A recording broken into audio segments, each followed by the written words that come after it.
The man known to history as William King Hale was born on the 24th of December 1874 in Hunt County in Texas, in what was then the American West.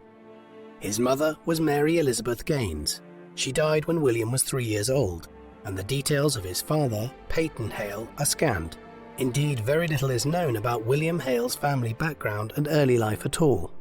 However, he did have an older sister by the name of Martha, who went by the diminutive name Mattie, and who would later marry Walter Burkhardt. Her sons through that marriage, Ernest and Byron, also known as Brian, particularly Ernest, would play a prominent role in Hale's later life.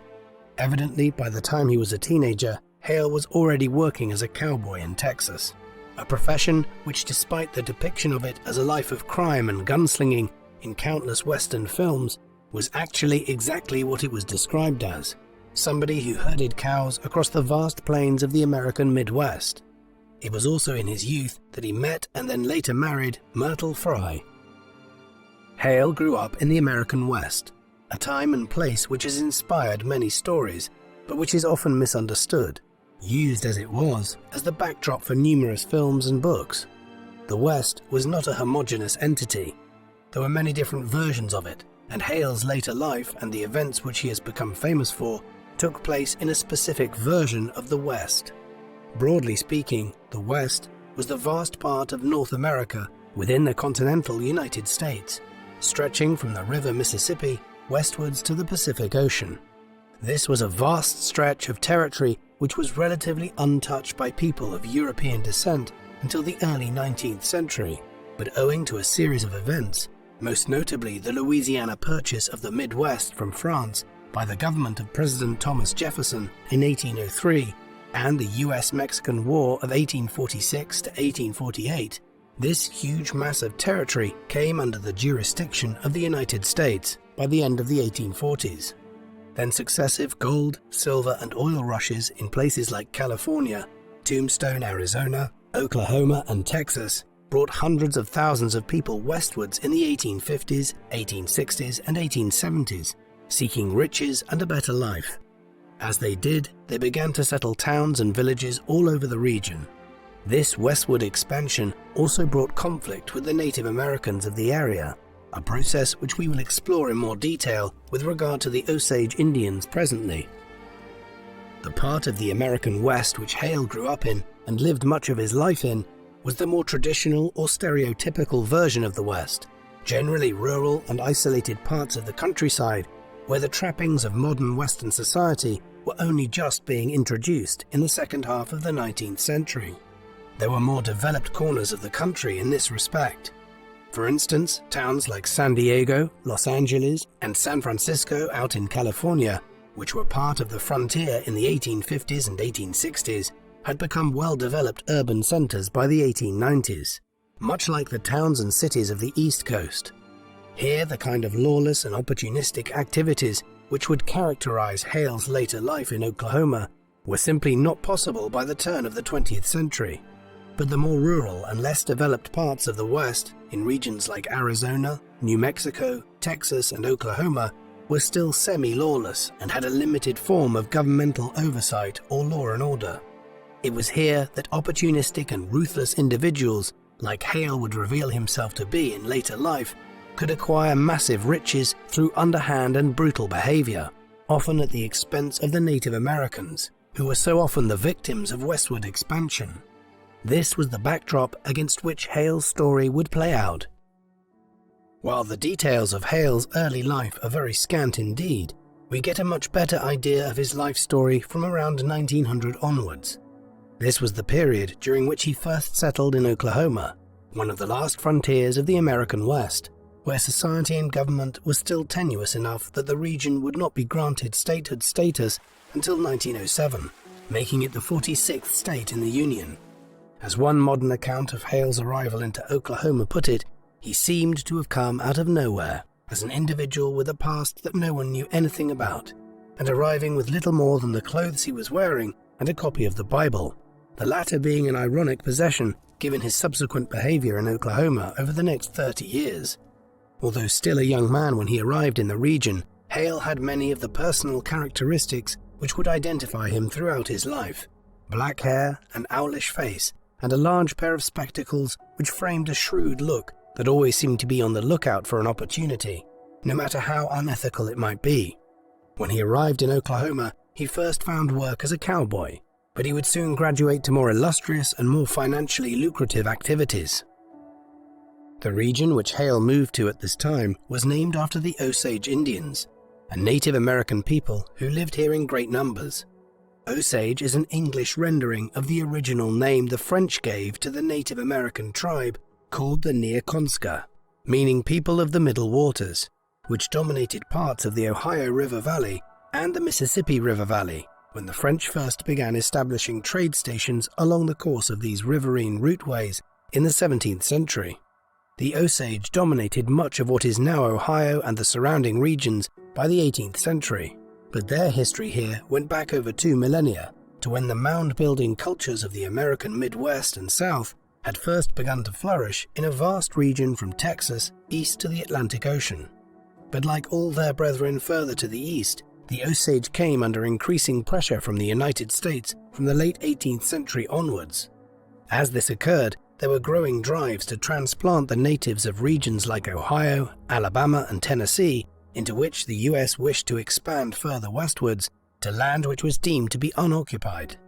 The most infamous example of this was the Trail of Tears, when 60,000 people from several native groups were forced west of the Mississippi from places like Tennessee and Alabama in the 1830s by the government, leading to the deaths of thousands. The Osage soon fell prey to such a scheme themselves. Indeed, they were involved to some extent in the removals of the 1820s and 1830s, while they were also devastated by a smallpox pandemic which ravaged native populations all across North America in 1837 and 1838.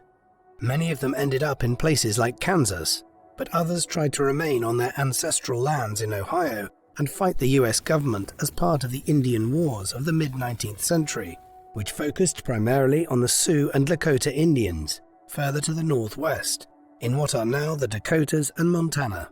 Some Osage were hired by the US government at this time as scouts to help the Americans map out and explore the area, but others continued to resist. By the 1870s, though, it was becoming clear to the Native Americans across the continent that they were fighting a lost cause. Many were corralled into reservations, but some managed to strike deals with the government in Washington for their lands. The Osage were one of the better arbiters in this respect, and managed to acquire enough financing that they were in a position to buy their own reservation lands, thus ensuring a degree of self-determination in their own affairs. This was located in the north-central region of what was then known as the Oklahoma Territory. It consisted of a 1.5 million acre plot of land and is coterminous with Osage County in the state of Oklahoma today. It was to this region that Hale gravitated some years later. The events which followed would not have occurred had Oklahoma not turned out to be such an oil-rich region. Today, other parts of the United States are synonymous with oil. California, for instance, had its oil boom from the 1870s onwards, which produced much of the wealth which later went into building up Hollywood, while Texas is regarded as the heart of American oil country. But in reality, back in the late 19th and early 20th centuries, Oklahoma was the thriving heart of the oil industry in the United States. There was more oil by far being produced here per square mile than any other region in the country, and the Osage soon discovered that they were sitting on quite a lot of it. In 1894, the first discovery of large oil deposits were made under the lands owned by the Osage. While the Osage were not in a position to begin exploiting the reserves themselves, they were soon in contact with oilmen who had experience in laying down oil wells and extracting the energy in large quantities. Some of this was through the intercession of Henry Foster and Edwin B. Foster, two oilmen operating out of Kansas. They were looking to turn a profit themselves, but as the Osage owned the vast land on which the oil was sitting, it was clear that the natives were soon to become wealthy if they struck a good deal with those who would take it out of the ground. In the mid-1890s, an agreement was worked out between the Fosters, the Osage, and the Bureau of Indian Affairs. The latter was a government body, and despite the often brutal treatment of various Native American groups by the US government, In the century between US independence and the end of the Sioux Wars, by the late 19th century, Washington often did act in ways which aimed to treat groups such as the Osage with a modicum of respect, and in the events which would follow, it was the government which eventually acted in defense of the Osage. In the mid-1890s, the Bureau of Indian Affairs eventually agreed that the Fosters could begin prospecting for oil and extracting it from Osage territory, but they were to pay the Osage 10% of all profits therefrom. In order to understand how the Osage became so wealthy and why individuals like Hale became involved in trying to steal their wealth, one needs to have an overall view of exactly how much oil was being extracted from beneath the earth in Oklahoma in the early 20th century, and how much the Osage were making from this. Between the 1850s and the 1920s, Oklahoma was rivaled only by California in terms of the volume of oil that it produced, and for large stretches of time during this era, it was the largest producer of any region in the United States. Production began to peak in the decades following the discovery of oil on the Osage territory. It peaked in the 1920s, when Hale's story also took center stage, with production of approximately 700,000 barrels of oil per day in Oklahoma. And the United States had emerged as the world's foremost economic power by then, meaning that the demand for oil was enormous, and the profits correspondingly huge. Often the Osage collected in excess of $10 million a year as part of their 10% royalties, and in the early 1920s this peaked towards $30 million, a sum equivalent to hundreds of millions in today's money. To get a sense of exactly how wealthy this made individual members of the Osage community, we need to look at exactly how many people this was divided between. There were hundreds of families living on the Osage lands in Oklahoma, meaning that there were several thousand who were entitled to a part of the payment for the oil revenue, which was generated every year. Some of these were children, so the pool was reduced accordingly, but given that the sum which was received annually in the early 1920s was equivalent to $500 million today, the sum of money which the average Osage could expect to receive was substantial indeed by the standards of the time. This was called a head right, the right of each Osage to share in the oil wealth. Add to this the fact that the region also began to develop economically, as oil prospectors moved in and attendant services developed on lands which were also owned by the Osage, and the result was that this community was quickly moving from extreme poverty to wealth in the early 20th century. By the 1910s, the region was developing in such a way that the Osage were living in large houses with servants and automobiles, still a rarity in that part of Oklahoma, to convey them into town and around the area.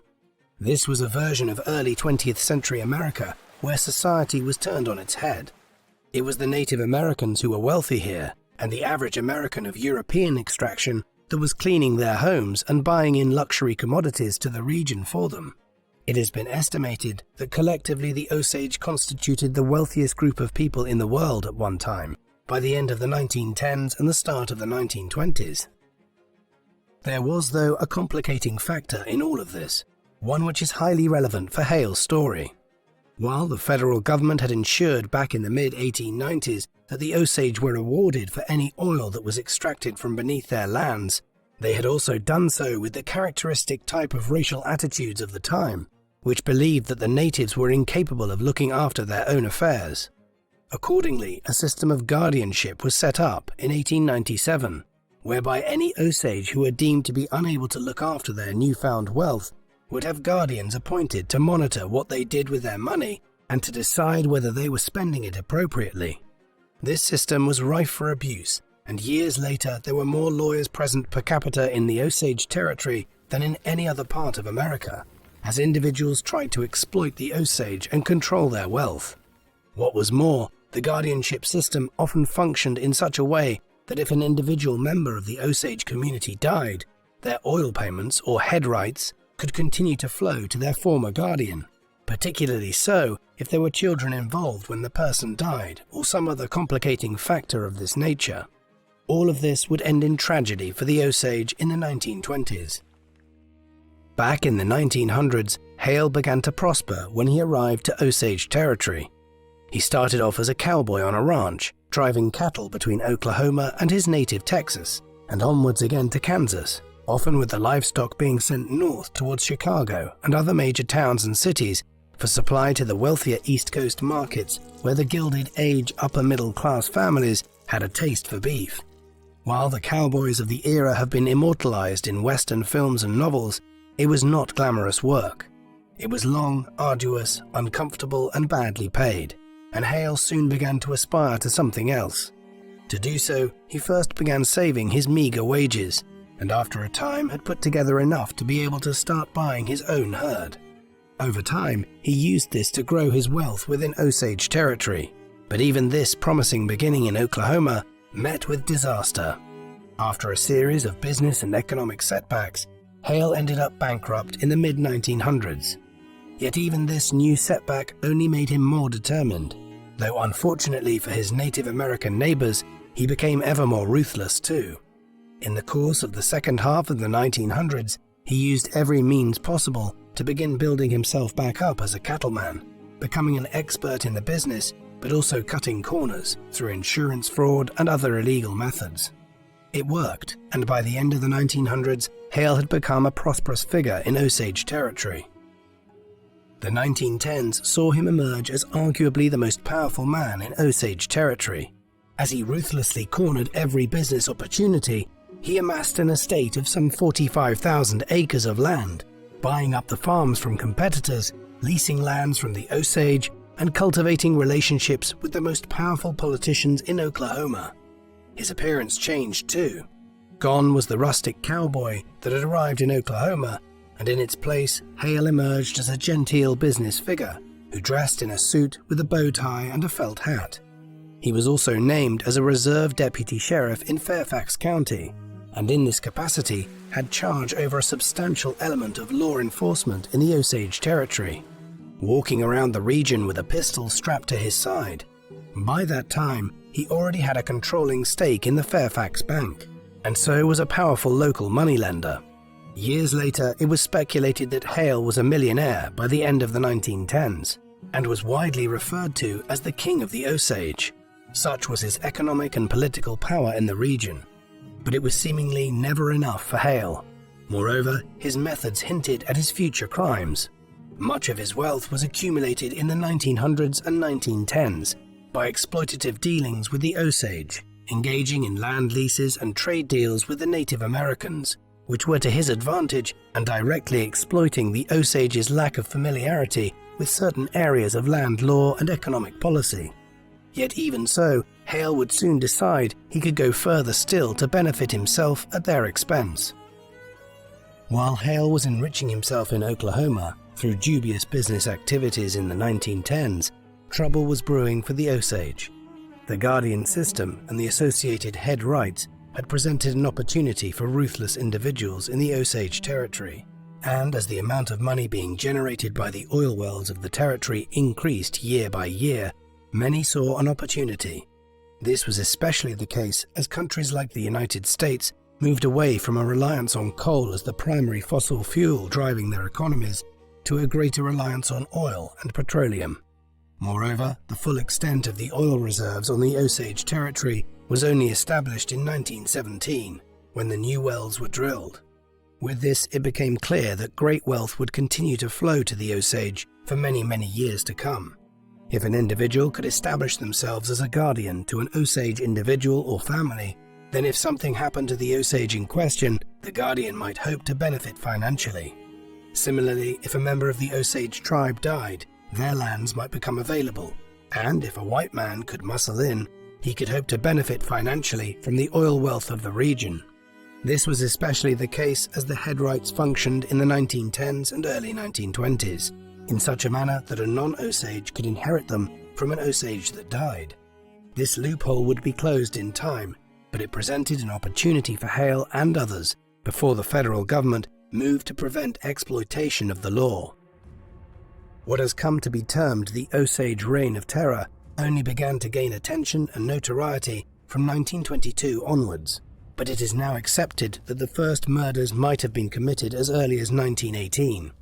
It was at this time that an Osage woman by the name of Minnie Brown died at just 27 years of age, from what at the time was described as a peculiar disease. the specifics of which could not be determined by her doctors. It is now generally understood that Minnie had been poisoned and that her death constituted the first killing in the Reign of Terror. Over the next decade, dozens more Osage would fall victim to surreptitious activities and murders by their neighbors, most of them being white settlers in Osage territory who were trying to claim the head rights of their victims.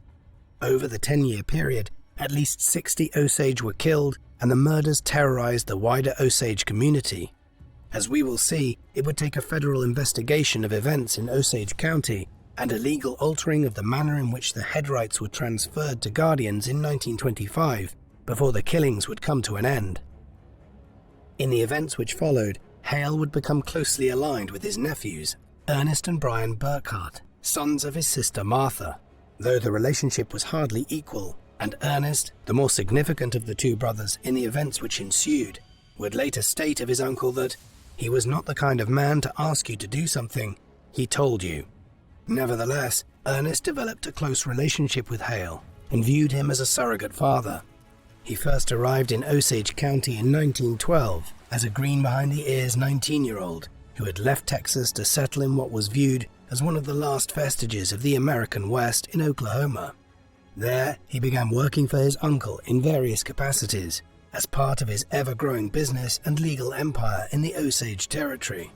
Some of this was simple driving and delivery work, and it was in this capacity that Ernest would meet Molly, the sister of Millie, whose unusual demise in 1918 is viewed as the possible beginnings of the Reign of Terror, and whose family had acquired great wealth owing to the head rights and oil revenue that poured in during the 1910s and into the 1920s. Their relationship would form the basis for much of the events which followed. When Molly met Ernest in the mid-1910s, it was still common for the Osage to enter into arranged marriages with a fellow Osage. However, as the tribe became richer and the social structures of the Osage territory had changed, so too had this custom. Several of Molly's siblings and relatives had consequently married whites, and she was not averse to doing the same. She soon fell for Ernest. He was a somewhat coarse individual, prone to heavy drinking and gambling, though these were not exactly uncommon habits in the place and time in question. But there also seemed to be a more affectionate side to him. For instance, while she spoke some English, he nevertheless began studying the Osage dialect after they met, so that he could converse with her in her native language. He also brushed aside the mockery which was directed at him by his friends for forming a relationship with a Native American woman, while when she was sick, which was regularly owing to suffering from diabetes at a time when the condition was not as treatable as it is today, he cared for her. All of this seemed to win her over. In 1917 they married, and in the years that followed they started a family, with a daughter Elizabeth arriving first, followed by a son named James. Their relationship is an enigma, and to this day it remains unclear whether Ernest genuinely cared for Molly at first, or whether the entire union was an elaborate deception which he concocted under the guidance of his uncle over a period of many years. It was with Molly's sister Anna that the Osage murders began to intensify in the 1920s. Anna had developed a somewhat problematic personality by this time, specifically concerning her tendency to drink excessively. On the 21st of May 1921, she attended a luncheon which Molly had organized for her extended family and friends.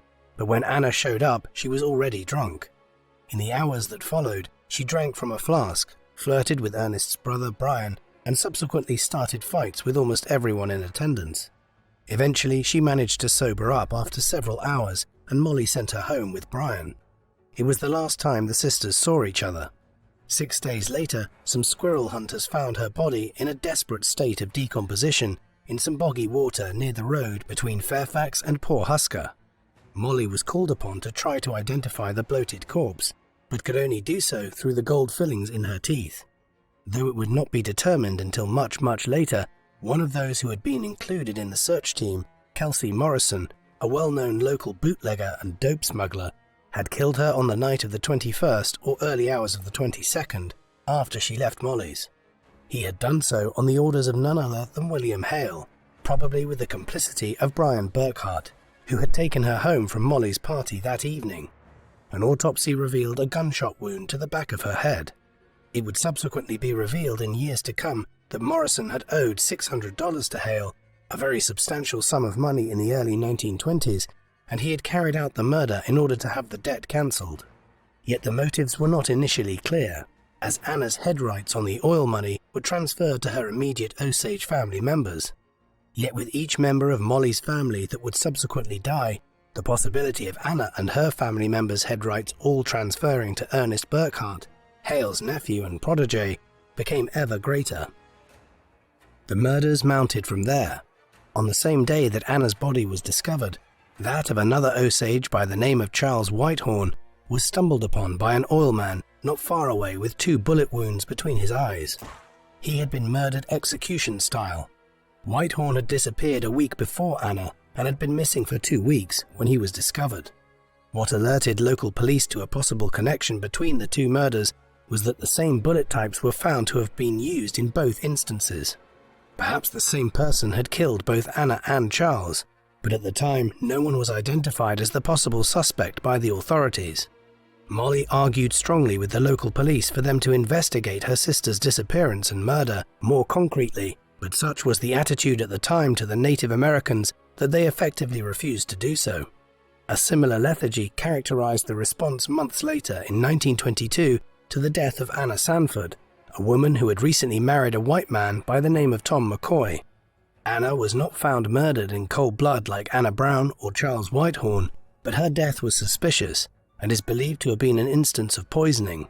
What is especially revealing about Hale's involvement in this particular homicide is that Tom McCoy, Anna's widower, quickly married Hale's niece after he inherited his deceased Osage wife's head rights. The next major victim to which Hale can be connected was George Bighart. George was a relative of one of the most prominent of all the Osage families. James Bighart, for instance, had been a chief of the Osage in the 1890s and 1900s, a man who spoke 7 languages, including French and Latin, and who wore a suit and tie, realizing that the best way to beat the government and white man in their land grabs, as the American frontier was closing in, was to match them at their own game. George was James's nephew.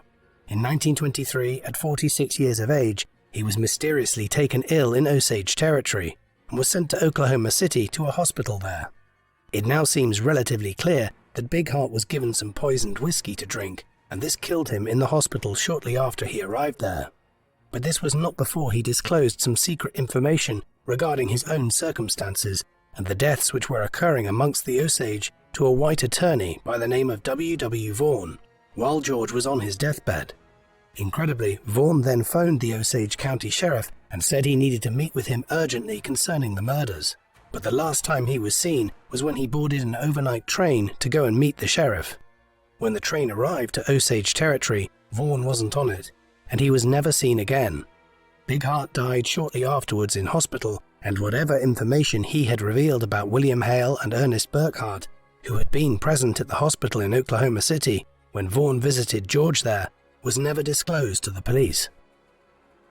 If any casual observer had been able to identify a connection between the people who were being killed and William Hale, the most prominent businessman in Osage territory, then they would have had their suspicions corroborated by the next death.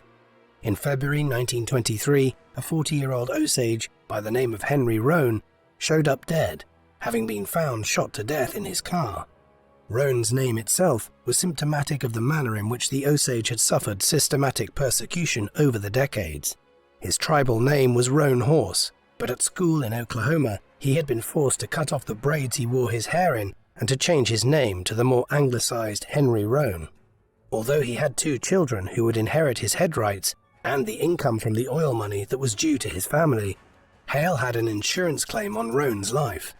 Roan had listed Hale, who he referred to as his best friend, as the recipient of a $25,000 insurance policy, a very hefty sum of money by the standards of the early to mid-1920s.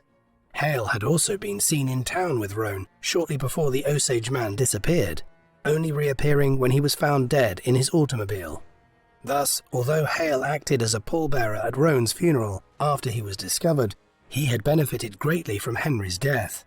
Roan's case would eventually come back to haunt Hale, though. The next major killing targeted Rita Smith, Molly Brown's sister. She had accompanied Molly back in the summer of 1921, when they had gone to identify their sister Anna's body after it had been found in the countryside. She was married to William Bill Smith, the man whose idea it had been to try to identify Anna's body that day by checking to see if she had Anna's idiosyncratic gold teeth fillings. With Anna's death and the narrowing of their family, both Molly and Rita had become wealthier, as they inherited the head rights to the oil money of other family members. As such, for anyone who was looking to ultimately acquire a full stake in the oil money which was due to the Brown family, it would be necessary to also murder or otherwise kill Molly and Rita. Rita and her husband Bill became the next targets of Hale and his accomplices in their murder spree. An added incentive for Hale was that Bill Smith had been conducting his own unofficial investigation into both the murder of Anna in 1921 and the mysterious circumstances in which their other sister, Millie, had died back in 1918. Bill had been married to Millie originally, before remarrying her sister Rita after Millie's untimely and suspicious demise. Though Bill was a former horse thief and a heavy drinker who had been known to strike Rita when drunk, there is no evidence that he was involved with Hale and the Burkharts in their campaign against the Browns and other Osage in the territory. On the contrary, he had met with several individuals in the early weeks of 1923 that seemed to have information about what might have happened to Anna a year and a half earlier. It is probably no coincidence that Hale moved against Rita and Bill shortly after Bill had been in touch with these sources of information. Just a few days later, the Smiths were at home one night when they heard what seemed to be someone rustling around the perimeter of their home. They went looking for the source of the noise but found nothing. Then, a few nights later, the same noise was heard again. It was enough to convince Bill and Rita to pack up their things and move to a rented house nearby. But there, the peculiar events seemed to follow them. For one thing, the dogs which their new neighbours owned all started showing up dead, as though they had been poisoned. A few weeks later, a bomb was planted underneath the Smiths' rented home, detonating at 3 o'clock in the morning. The explosion killed Rita and Bill, sending out a blast which was felt all over the neighbourhood, and blowing out the windows of the houses in the area. Nearby, Molly Brown felt the explosion herself, which killed the third sister of hers to die in the space of 5 years. Millie in 1918, Anna in 1921, and now Rita in 1923. The noose was tightening around Molly, even as she inherited a still greater claim to the oil head rights with the demise of another sister. By the mid-1920s, the mounting numbers of murders, bombings, poisonings, and deaths under suspicious circumstances in Osage territory was beginning to attract attention from quarters further afield, which Hale and his accomplices would have preferred to have stayed away from Oklahoma, specifically the nascent Federal Bureau of Investigation. Policing in the United States, as anywhere in the Western world, had been done on an ad hoc basis for centuries, and even well into the 19th century. It was only in 1839 that the Metropolitan Police Act had established a professional police force in Britain, and in the US, policing activities and crime prevention was primarily carried out for decades after that by local sheriffs and lawmen or by the Pinkerton Detective Agency. Only in 1896 was the National Bureau of Criminal Identification, the forerunner of the modern Federal Bureau of Investigation, or FBI, set up. Its remit was expanded in the years that followed as anarchist and labor movements created the perception of social unrest across America, with the Bureau of Investigation then established in 1908 by President Theodore Roosevelt. It would finally manifest into the modern FBI in the early 1930s, as J. Edgar Hoover tried to crack down on criminality at the end of Prohibition. But by then the institution had developed extensively, in considerable part owing to investigations such as that which was led by Bureau Agent Tom White in Osage Territory in the mid-1920s. Tom White was born in Texas a few years after Hale. He was the son of a local lawman, Robert Emmett White, and moved into the same field when he came of age, joining the Texas Rangers in the 1900s before becoming a special agent for the Santa Fe Railway Company and the Southern Pacific Railroad in the 1910s. Thereafter, he became a Bureau of Investigation officer. He consequently had decades of experience when he was assigned to investigate the murders which were occurring in Osage Territory in the mid-1920s. He received a call from Hoover in the summer of 1925 and was summoned to Washington, D.C., where the head of the FBI informed him that he was to proceed to Osage Territory and find out who was murdering all of these conspicuously wealthy Native Americans. In taking over the Oklahoma field office, White was assuming a position which was generating more crime per capita than any other field office run by the FBI. As such, when he arrived to take up the position there in late July, he had extensive work to do. But White was determined, and within weeks he had reviewed dozens of case files and was coming to some initial conclusions. There was no pattern to these murders, such as one might expect from a serial killer or a single individual. Clearly, there was more than one person involved, and given the wealth and status of many of the victims, there was a clear motive. Whoever was killing the Osage was doing so for their money. White's investigations would soon lead him to the Burkharts and then to William Hale. Meanwhile, in Washington, Congress decided in 1925 to pass a law banning anyone who was not at least half Osage from inheriting the head rights of an Osage when they died. Thus, in the nation's capital, it was clear to many what was really at the root of what was happening far away in Oklahoma. White's investigations into the events occurring in Osage territory began just as Hale's great plan to capture the wealth of the Brown family was about to come to fruition. With her 3 sisters dead, Molly Brown was now the recipient of a great amount of oil money coming from Osage head rights. Should she die, her payments would begin accruing to her children, who were William Hale's great nieces and nephews through his being the uncle of her husband, Ernest Burkhart. It appears, though, that Hale and Burkhart were anxious to avoid Molly's demise coming about through as clearly suspicious circumstances as had occurred with Anna in 1921 or Rita in 1923. If Molly was gunned down like Anna, or her house exploded like Rita's had, then surely the local authorities, as much as they might have been inclined to avoid casting a net of suspicion over Hale or his relatives, would have to investigate the matter further. Thus, Hale and Ernest began plotting a way to get rid of Molly in a more subtle way after Rita had died. Her diabetes seemed a perfect smokescreen to suggest that her health was deteriorating naturally. Hence, in the mid-1920s, Hale saw to it that they began slowly poisoning Molly. This was a slower method of murder, and also an infinitely riskier one. She might well realize what was happening, and there was certainly sufficient grounds for her to be hyper-vigilant, given what had happened to her family members, and so many other members of the Osage in recent times. And so, when Molly's health began deteriorating sharply in the course of 1925, she became suspicious, and eventually she came to the conclusion that as much as her marriage to Ernest had initially seemed to be one of affection, that he was most likely poisoning her. This was certainly the conclusion she had come to by late 1925, when she sent a message to a local priest in which she outlined her belief that her health was deteriorating owing to being poisoned rather than from her diabetes.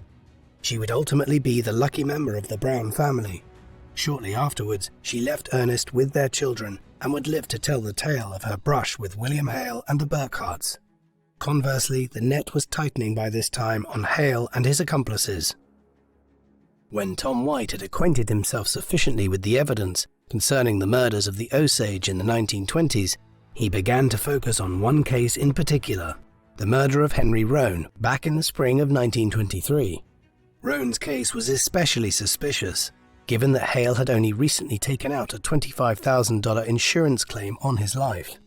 This clearly created a certain amount of circumstantial evidence, but there was no direct evidence, such as eyewitnesses or a murder weapon, that could clearly link Hale to the murder. However, it raised enough suspicions for White to place Hale at the center of a vast conspiracy to collect Osage head rights, with the murder of Molly's family members over a period of years from 1918 onwards being the central plank of Hale's conspiracy. This conclusion led him to begin looking at Ernest Burkhart, Hale's nephew, who had married Molly many years earlier, and the man who, if anything happened to her, would now acquire a huge controlling interest over the many head rights which had fallen to Molly. It was this which led White to begin investigating both Hale and the Burkharts, and Ernest would prove to be the weak link. By the dawn of 1926, White had acquired enough evidence to issue a warrant for the arrest of Hale and Ernest for the murders of Rita and Bill Smith. Hale absconded and could not be located when the arresting officers went for him on the 4th of January, but Ernest was picked up and taken in for questioning. In the meantime, Hale presented himself to federal agents and calmly protested his innocence. But Ernest was another matter. Under questioning in January 1926, He eventually began to reveal details of the intricate conspiracy which his uncle had overseen for the better part of a decade, and which had come so close to being concluded if only Molly had not grown suspicious and had continued ingesting the poison that was being surreptitiously given to her. When White and other prosecutors revealed that they had testimony from a certain Blackie Thompson that Ernest had tried to hire him to carry out several of the murders years earlier, the floodgates opened. Ernest revealed that he had married Molly many years earlier on Hale's directive, that he should be in a position to collect the many head rights which would be accruing into her hands as her family members kept dying. Thus did he implicate his uncle.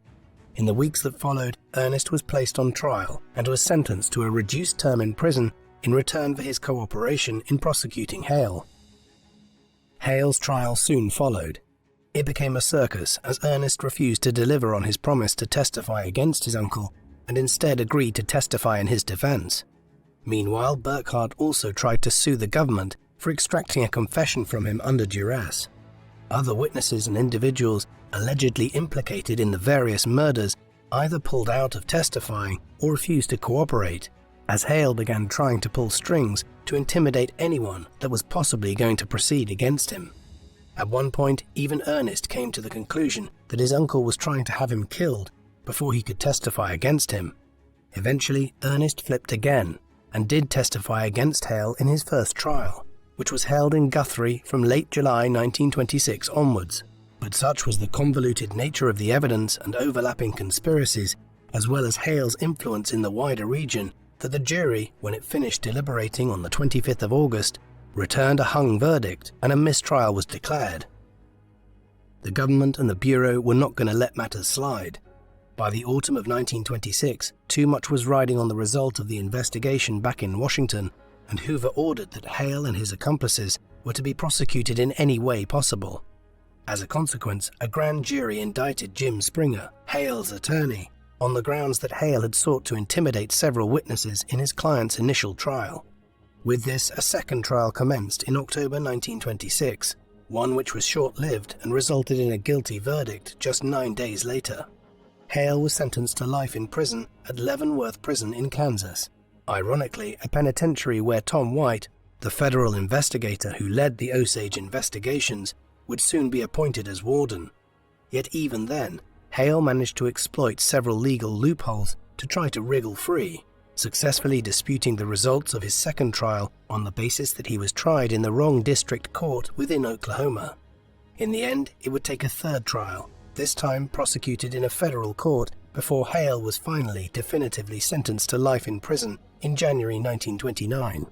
Justice had been slow in coming, but at last, 11 years after the first murder had been committed, with the poisoning of Millie Brown, Hale entered Leavenworth with a lifetime sentence. He would be out in under 20 years.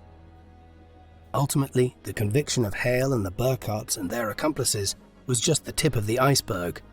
While Hale had doubtlessly been the most prominent individual when it came to carrying out the murders of the Osage, there were many others who were acting independently of him. In fact, while the official murder rate of the Reign of Terror stands at about 60 people, David Gran, in his award-winning book on the topic, Killers of the Flower Moon, cites Louis F. Burns, a leading historian on the Osage murders, who claimed there were probably hundreds of killings, many of them recorded as accidents or people who died under mysterious circumstances after unusual illnesses. For instance, Kelsey Morrison, a man who was probably involved in the murder of Anna Brown, was possibly also involved in several other poisonings in the 1920s, which were never investigated as murders. He subsequently married Tilly Stepson, an Osage woman whose husband had been poisoned in 1922. She in turn became suspicious of Kelsey when she overheard him talking about the use of strychnine as a poison, but before she could divorce him and remove her 2 Osage children from his guardianship, she too died under suspicious circumstances. Morrison had almost certainly poisoned her, and there were many others like this. Often groups of individuals were aiding each other to murder families of Osage throughout the area. For instance, the local doctors certainly killed several Osage and benefited from their head rights, but they also supplied poison to others. The murders which occurred during the Reign of Terror were an open secret throughout Osage County, as the white population literally conspired to kill as many of the natives here as possible, even as the FBI tried to intervene in a sort of localized genocide being perpetrated over oil money. Despite being sentenced to life in prison in 1929, William Hale would serve less than 20 years for the multiple murders he orchestrated. On the 31st of July 1947, he was paroled at the explicit command of President Harry S. Truman. Truman came from Missouri, not far from Osage County, and had spent much of his early life in the 1900s, 1910s, and 1920s living in this part of the Midwest in Kansas City and other locations. As such, he had grown up in the region and was immersed in the settler community that Hale and others had lived in when they committed their crimes. Consequently, as inexcusable as his actions seem in retrospect, he seems to have viewed Hale and others with some sympathy and arranged for Hale to be pardoned after serving 18 years in prison. Eventually, many others who were involved in the Reign of Terror murders would be paroled early. Ernest Burkhart was released initially in 1937, but he repeatedly broke the law in the years that followed and was in and out of jail for much of the 1940s and 1950s. His final release came in 1965, when the Oklahoma governor, Henry Belmont, fully pardoned Burkhart for his crimes. Back in 1947, when he was released from prison, Hale headed northwest to Montana, one of the most underpopulated and rustic parts of the United States by the middle of the 20th century, and an environment which was similar to that which he had known in Oklahoma decades earlier. There, Hale fell back into familiar patterns, despite being a man nearing his mid-70s by that time. He acquired a position working as a ranch overseer in the state on a farm owned by Benny Binion, a career criminal who had first made his fortune in Texas back in the 1920s, operating illegal gambling dens and casinos in the Dallas and Fort Worth area. He and Hale were likely acquainted with each other from that time, while also having periods of lengthy incarceration in common, Binion having been implicated in multiple homicides in the 1930s. In the 1950s, he made lots of money in the early development of Las Vegas, while Hale managed to stake out a prosperous enough retirement working with him. In his later years, Hale was often known to state that he and his associates would have got away with everything back in the 1920s if Burkhart hadn't talked to the FBI after he was arrested in 1926. He spent his last years in Phoenix, Arizona, dying in a nursing home in the city on the 15th of August 1962 at 87 years of age. He was buried in Wichita in Kansas. The Osage killings largely came to an end in the late 1920s, as Hale and his accomplices and others who had acted independently of his actions were arrested and charged with various murders and attacks on the Osage over the past decade. However, what exactly had happened remained a mystery for decades to come, and a full understanding of what had occurred still eludes us in all particulars. John Joseph Matthews, a member of the Osage tribe who was born in Oklahoma in 1894 and who had lived through the Reign of Terror, first sought to begin investigating the events of the late 1910s and 1920s in a book called Sundown, which he published in 1934. Thereafter, charting the story of the Osage and the crimes committed against them became his life work, culminating in 1961 in The Osages, Children of the Middle Water, a comprehensive collection of oral histories and statements taken from members of the tribe. Owing to his work and dedicated investigative efforts by other members of the tribe, the Osage developed a clear idea of what had gone wrong in their treatment by the government and how the Guardian system had led to the Reign of Terror. As a consequence, in the late 1990s, the Osage sued the federal government for mismanagement of their affairs and misplacement of the funds which were owed to them over a period of several decades. Some of these claims were backdated to the late 19th century. In 2011, the US government admitted culpability and settled the outstanding claims for approximately $380 million, a sum equivalent to roughly $25,000 per head of the nearly 16,000 members of the Osage tribe still alive in the early 21st century. The story of the Osage, the Reign of Terror, and the role of William Hale in it has been most notably explored by the investigative journalist David Grann in his 2017 book, Killers of the Flower Moon. Grann drew on other studies by figures like Matthews and Lawrence Hogan, but also conducted new research which led him to speculating about who was responsible for some of the unsolved murders. showing in the process the way that the orchestrated campaign of terror and murder against the Osage was an open secret within the wider community in the region in the 1920s, one which dozens of people were actively involved in. The book went on to win the National Book Award in 2017 and was a #1 bestseller on the New York Times bestseller list for a time that year. It has now been adapted for the screen by Martin Scorsese, and the film, starring Robert De Niro as William Hale and Leonardo DiCaprio as Ernest Burkhart, is due for widespread release in October 2023, with many Oscar nominations predicted. Although the events surrounding the Osage Reign of Terror remain clouded in mystery today, what is clear from what has been revealed by studies by Gran and others is that Hale was central to the attacks on the Osage in the 1920s. Few individuals seem to have been implicated directly in as many of the murders as he was, and it appears that he benefited substantially from them initially, until such time as the nascent Federal Bureau of Investigation became involved in figuring out what was happening to the Osage. But what was perhaps even worse about Hale was the manner in which he corrupted others around him. In the course of the early to mid-1920s, he not only orchestrated the murder of many Osage, but he dragged others into his violent conduct, who otherwise might not have become involved in the violence being aimed at the Osage, notably the Burkharts. He was unquestionably the central figure in the Reign of Terror, and yet his story is one about how extreme violence and murder could meet with little punishment in the development of the United States. Despite Hale being found guilty of some of the murders and imprisoned, ultimately he was released early on the back of his connections and lived out the rest of his life as a free man. Had it been an Osage cattleman orchestrating the murders of oilmen of European descent in Oklahoma in the 1920s, they would hardly have escaped so lightly. What do you think of William Hale? Do you think he might have been responsible for even more of the murders of the Osage than we know about? Please let us know in the comment section.